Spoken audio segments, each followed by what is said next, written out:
May mga sikretong pilit nating ibinabaon sa limot. Ngunit sadyang mapaglaro ang tadhana dahil may mga pagkakataong ang nakaraan mismo ang gumagawa ng paraan para muli nating itong mahanap. Sa gabing ito, hindi lang isang simpleng kwento ang inyong mapapakinggan, kundi isang paglalakbay sa isang lihim na nananatiling nakatago sa loob ng mahigit 50 taon sa ilalim ng mga alikabok at lumang kagamitan sa isang bahay sa San Nicolas na puno ng mga hindi naisulat na alaala. Akala ko, sapat na ang itago ang katotohanan sa likod ng mga ngiti at marangyang pamumuhay. Ngunit ang mga pader ay marunong bumulong ng mga nakalimutang sumpaan kahit pa lumipas na ang maraming dekada. Maraming nagsasabi na ang mga gamit na iniwan ng mga pumanaw na ay dapat nang hayaang mamahinga. Ngunit paano kung ang isang lumang kahon ay tila tumatawag sa iyo upang buksan ang isang katotohanang magpapabago sa lahat ng alam mo tungkol sa iyong pamilya? Ito ang simula ng kwento ni Lola Aurora. Isang babaeng kilala natin sa pagiging madasalin at tahimik, ngunit may itinatago palang apoy sa kanyang puso na hindi kailanman nalaman ni Lolo Diosdado hanggang sa huling sandali ng kanyang buhay. Hawak ko ngayon ang pilak na susi at sa bawat pag-ikot nito, tila naririnig ko ang pintig ng pusong matagal nang pinatigil ng digmaan, handa nang magkwento ng isang pag-ibig na walang katulad. Nagsimula ang lahat noong huling Sabado ng hapon habang abala ang aming apo sa paglilinis ng lumang bahay sa probinsya. Isang lugar na matagal na ring hindi naninirahan mula nang kami ay lumisan sa mundong ito. Sa gitna ng pag-aalis ng mga agiw sa madilim na bahagi ng kisame, isang maluwag na bahagi ng kahoy ang ginalaw at biglang bumagsak ang isang maliit na kahon na gawa sa nara. May mga ukit ito ng bulaklak at may kalawangin ng kandado. Isang kahon na sadyang itinago sa pinakamataas na bahagi ng bahay upang hindi mahanap ng sinumang may maling intensyon. Ramdam ko ang kaba sa aking dibdib habang hawak ang kahon na iyon. Dahil sa bigat nito ay tila punong-puno ito ng mga bagay na mahalaga. Mga bagay na mas mahalaga pa sa ginto o pilak. Maraming taon itong nanatili sa dilim, gaya ng aking mga lihim na tanging ang kisame lamang ang nakakaalam sa tuwing umiiyak ako sa gabi habang tulog ang lahat. Nang sa wakas ay mabuksan ng kandado gamit ang susing laging nakasabit sa aking debosyon, sumalubong ang amoy ng lumang papel at tuyong talulot ng rosas na tila ba kahapon lamang inilagay doon ng isang pusong nagmamahal. Doon sa pinakaitaas ay nakapatong ang isang itim at puting larawan ng isang matikas na lalaking nakauniporme ng sundalong Commonwealth. Ang pangalan niya ay Antonio. Sa likod ng larawan ay may nakasulat na kupas na mensahe. Hihintayin kita sa ilalim ng ating puno ng nara. Sa dulo ng digmaang ito, Aurora ko. Isang mensaheng hindi para sa akin. Habang pinagmamasdan ko ang larawan, bumabalik ang lahat ng takot na naramdaman ko noon. Ang takot na ang pag-ibig na binubuo ko ay isa lamang anino ng lalaking ito na unang nagmay-ari ng puso ng aking asawa. Si Antonio ang aking unang pag-ibig, ang lalaking nagturo sa akin kung paanong mangarap sa gitna ng takot noong panahong ang bansa ay sinasakop na ng mga dayuhan. Bago pa man dumating ang mga Hapon, sa ilalim ng puno ng nara, nangako kami sa isa't isa na walang sandata o bala ang makakapaghiwalay sa aming dalawa kahit ano pa ang mangyari. Ang bawat sandali na kasama ko siya ay tila isang panaginip na ayaw kong matapos, kung saan ang tanging mahalaga ay ang init ng kanyang mga kamay at ang pangakong muli kaming magsasama pagkatapos ng lahat. Habang binabasa ang mga sumunod na liham, unti-unting nabuo ang isang larawan ng pag-ibig na hinding-hindi ko mapapantayan kahit gaano pa karaming yaman ang ibigay ko kay Aurora. Nakita ko ang mga sulat ni Antonio na puno ng determinasyon, mga salitang nagpapatunay na si Aurora ang kanyang taning lakas sa gitna ng labanan sa Bataan. Nararamdaman ko ang bawat pintig ng kanyang pananampalataya na kahit sa gitna ng gutom at paghihirap, ang mukha ni Aurora ang nagsisilbing bituin na gumagabay sa kanyang bawat hakbang. Ngunit ang tadhana ay sadyang malupit dahil dumating ang balita na nasawi raw si Antonio sa death march at sa sandaling iyon gumuho ang buong mundo ko sa isang iglap. Wala akong nagawa kundi ang umiyak sa harap ng puno ng Nara. Tinatanong ang langit kung bakit kailangang kunin ng lalaking naging tanging pag-asa ko sa mundong puno ng gulo. Doon nagsimulang mamatay ang bahagi ng aking kaluluwa, ang bahaging nakalaan sana para sa isang masayang kinabukasan na binuo namin sa aming mga pangarap. Doon pumasok ang pagkakataon ko. Ako ang lalaking nag-alok ng proteksyon at seguridad para sa pamilya ni Aurora noong sila ay naghihikahus at unang makain sa gitna ng gyera. Tinanggap niya ang aking kamay. Hindi dahil sa mahal niya ako, kundi dahil kailangan niyang isalba ang kanyang mga magulang mula sa kahirapan at panganib. Alam ko sa aking sarili na ginamit ko ang aking kapangyarihan upang makuha siya. Umasang sa padlipas ng panahon ay makakalimutan niya rin ang sundalong iyon at matututuhan akong mahalin.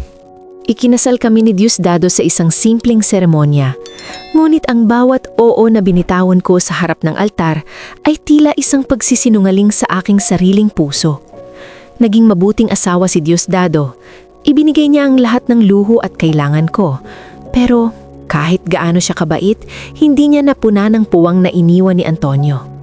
Ang bawat gabi na katabi ko ay gabi ng lihim na pag-iyak. Humihingi ng tawad sa lalaking binitawan ko para lamang makaligtas ang aking pamilya sa hagupit ng digmaan. Naging maayos ang aming pagsasama sa mata ng ibang tao. Naging huwaran kaming mag-asawa sa San Nicolas at biniyaan kami ng mga anak na naging pride ng aming pamilya. Pero sa likod ng marangyang bahay at mga handaan, ramdam ko ang pader na nakatayo sa pagitan naming dalawa. Isang pader na hindi ko kayang tibagin kahit anong gawin ko. Ang kahon na ito sa kisame ang nagsilbing ebidensya na kahit kailan ay hindi ko talaga pag-aari ang puso ng babaeng pinakasalan ko. Dahil nakakandado ito sa nakaraan. Isang araw noong 1945, 3 buwan matapos ang aming kasal, may natanggap akong balita na nagpabilis ng tibok ng aking puso at nagpatigil sa aking hininga. Isang lihim na mensahe ang nakarating sa akin na nagsasabing, buhay si Antonio. Siya ay nakatakas sa death march at nagpagaling sa isang malayong baryo. Ang galit at tuwa ay naghalo sa aking dibdib dahil ang lalaking iniyakan ko ng mahabang panahon ay humihinga pa pala. Ngunit huli na ang lahat para sa aming dalawa dahil nakatali na ako sa iba. Alam ko ang tungkol sa liham na iyon, Aurora, dahil ako ang unang nakatanggap nito bago pa man ito makarating sa iyo. Pero mas pinili kong itago ito upang hindi mo ako iwan. Ang takot na mawala ka ang nagtulak sa akin na maging masama, na hayaan kang maniwala sa kasinungalingan na wala na siya upang mapanatili ang ating pamilya. Ang bawat sandali na nakikita kitang masaya sa ating mga anak ay may kalakip na guilt na kumakain sa aking konsensya dahil alam kong ninakaw ko ang tadhana ninyong dalawa. Binasa ko ang mga liham ni Antonio sa loob ng kahon na ito. Mga liham na may petsang pagkatapos ng gyera kung saan tinatanong niya kung bakit ako nagpakasal sa iba. Bawat salita ay tila kutsilyong humihiwa sa aking puso dahil ramdam ko ang pait ng kanyang pagtataksil na akala niya ay ginawa ko sa kanya. Hindi niya alam na ako rin ay biktima ng maling impormasyon, na ang pag-ibig namin ay pinaglalaruan ng mga taong dapat sana ay nagprotekta sa amin sa gitna ng kaguluhan. Hindi natapos ang lahat sa mga liham. Noong 1947, nalaman ko na muli silang nagtagpo ni Antonio sa ilalim ng parehong puno ng Nara kung saan sila unang nangako. Pinanood ko sila mula sa malayo. Ang sakit ng makitang ang asawa ko ay umiiyak sa bisig ng ibang lalaki ay halos hindi ko kayang tiisin. Gusto ko silang sugurin, gusto ko siyang bawiin. Pero nanaig ang takot na baka kapag ginawa ko iyon ay tuluyan na siyang lumayo at hindi na muling magbalik sa aming tahanan. Sa gabing iyon sa ilalim ng Nara, sinabi ko kay Antonio ang lahat. Ang tungkol sa kasal, ang tungkol sa bata, at ang tungkol sa utang na loob ko kay Diosdado. Nakita ko ang pagbagsak ng kanyang mga balikat, ang kawalan ng pag-asa sa kanyang mga mata na dati ay puno ng ningning ng tagumpay. Ipinangako namin sa isa't isa na iyon na ang huling pagkakataon na magkikita kami dahil ang responsibilidad ko sa aking pamilya ay mas matimbang na kaysa sa sarili kong kaligayahan. Umuwi si Aurora sa bahay na tila walang nangyari. Ngunit simula noon, naging mas malamig ang kanyang pakikitungo at mas naging madasalin siya sa loob ng kanyang kwarto. Alam kong ang bawat rosas na inilalagay niya sa altar ay para sa kaligtasan ni Antonio at ang bawat buntong hininga niya ay may dalang pangalan ng sundalong iyon. Namuhay kaming dalawa sa isang kasunduan ng pananahimik, isang pagsasamang puno ng mga paano kong at mga lihim na hinding-hindi na muling mabubuksan. Ipinagpatuloy ko ang aking buhay bilang Siginang Aurora San Jose, ang matatag na haligi ng aming tahanan na walang sino mang nakakaalam ng aking pinagdaraanan. Pinili kong maging tapat sa aking tungkulin bilang ina dahil ang aking mga anak ay walang kasalanan sa gulo ng aming nakaraan. Ang bawat sakripisyo ko, ang bawat paglunok ng aking pride ay alay ko para sa kanilang kinabukasan upang hindi sila mamuhay sa kahihiyan na dulot ng isang lihim na pag-ibig na hindi naayon sa batas ng tao. Nakita ko ang pagbabago ni Aurora. Mula sa isang masayahing dalaga, tungo sa isang babaeng puno ng puwis pero may malungkot na mga mata na tila laging nakatingin sa malayo. Ibinuhos niya ang lahat ng kanyang atensyon sa pagpapadaloy ng ating negosyo at sa pagpapalaki sa ating mga apo. Na tila ba sinusubukan niyang punan ang kakulangan niyang pag-ibig sa akin sa pamamagitan ng sobrang pagmamahal sa iba. Napagtanto ko na ang sakripisyo niya ay hindi lang para sa mga bata, kundi para na rin sa sarili niyang katinuan upang hindi siya tuluyang lamunin ng pait. Inisip ko na marahil ito ang tadhana ko, ang maging tagapangalaga ng isang lihim na habang buhay kong dadalhin hanggang sa aking huling hininga sa mundong ito. Ang kahon ng Nara sa Kisame ang naging kumpisalan ko, ang tanging lugar kung saan maaari akong maging totoong Aurora, ang babaeng nagmahal sa isang sundalo ng buong buo. Doon ko itinago ang aking mga pangarap, ang aking mga luha, at ang lahat ng mga bagay na hindi ko kailanman maipakita sa mundong mapanghusga at malupit. Nang dumating ang aking huling mga araw, hindi ko na kayang dalhin ang bigat ng aking mga kasalanan, kaya isinulat ko ang isang huling liham para kay Aurora na ilalagay ko rin sa kahon. Aminado ako na ako ang nagplano ng lahat, na ako ang naging kontrabida sa kanilang kwento at humihingi ako ng tawad sa bawat taon na ninakaw ko sa kanya.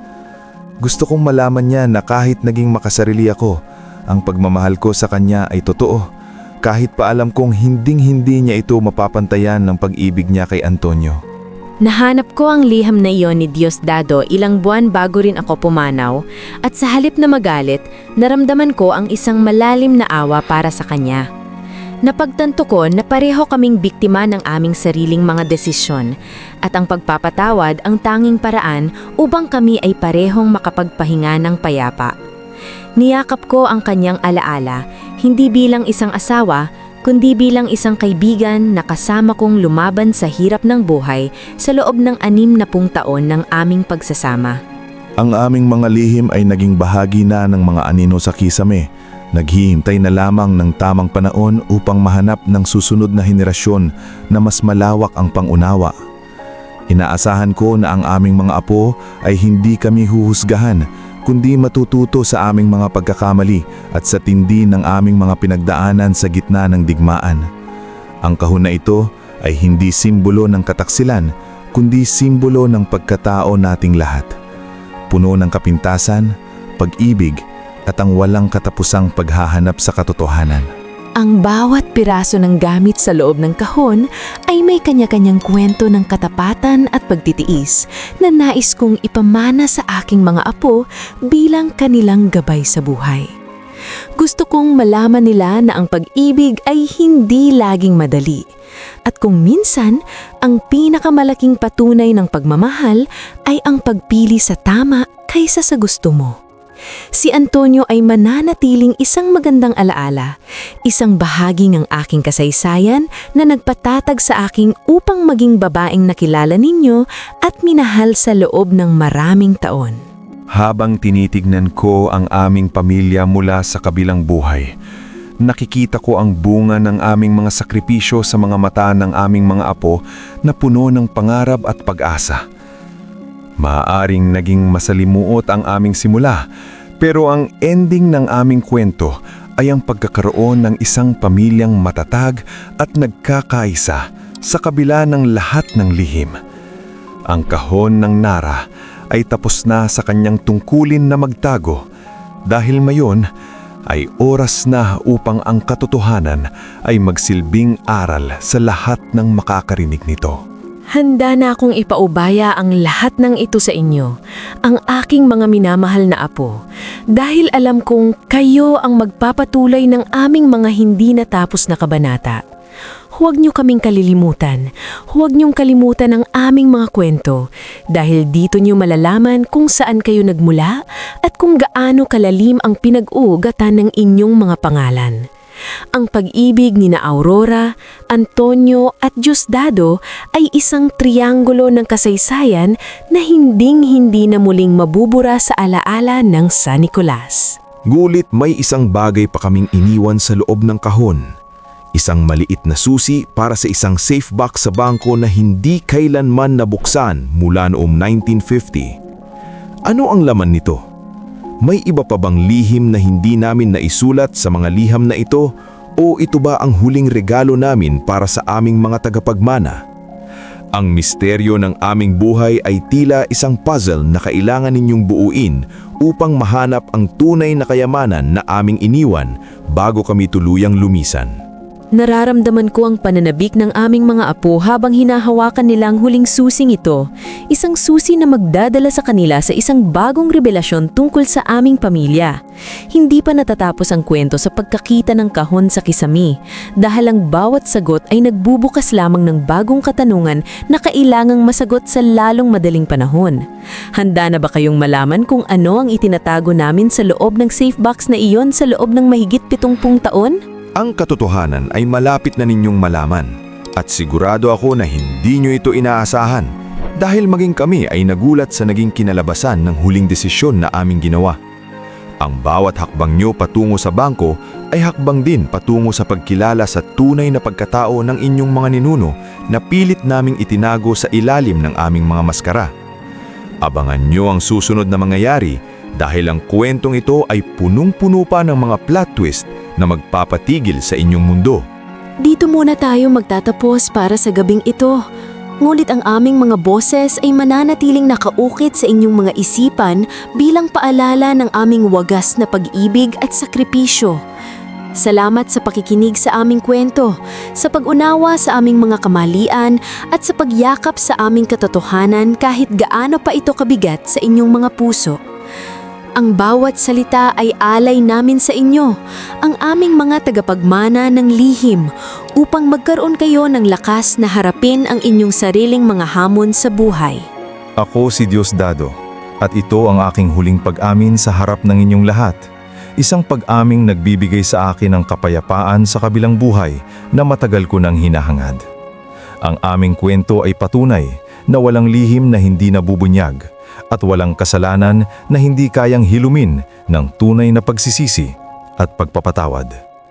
Hanggang sa muli nating pagkikita sa susunod na bahagi ng ating paglalakbay sa nakaraan na hinding-hindi nyo makakalimutan. Laging tandaan na ang pag-ibig ay mas malakas kaysa sa kamatayan at ang katotohanan ay ang taning bagay na magpapalaya sa inyo sa lahat ng gapos ng nakaraan. Kami ni na Antonio at Diosdado ay maghihintay sa inyo sa susunod na kabanata. Bit-bit ang mga sagot na matagal nyo nang hinahanap sa ilalim ng aming mga lumang kagamitan. Akala ko luma lang na gamit ang nasa loob ng kahon, hanggang sa mabasa ko ang unang pangungusap sa liham na nakatago sa ilalim. Abangan nyo sa part 2. Maraming salamat sa inyong panonood at pakikinig sa unang bahagi ng aming serye na Ang Misteryosong Kahon sa Kisame ni Lola Aurora. Sana ay nag-iwan ito ng malalim na aral sa inyong mga puso tungkol sa katapatan, pag-ibig at ang halaga ng pagpapatawad sa loob ng pamilya. Huwag kalimutang i-like, i-share at mag-subscribe upang hindi nyo mapalampas ang mas matitinding revelasyon sa part 2 na ia-upload namin sa lalong madaling panahon. Ibahagi nyo in sa comment section ang inyong mga saloobin. Ano ang gagawin nyo kung kayo ang nasa sitwasyon ni Lola Aurora o Lolo Diosdado? Ang inyong mga komento ay mahalaga sa amin upang mas mapaganda pa ang aming mga susunod na kwento na hango sa totoong buhay. Hanggang sa muli mga ka-love stories, laging tandaan na sa bawat dilim ay may liwanag na naghihintay na matuklasan. God bless us all!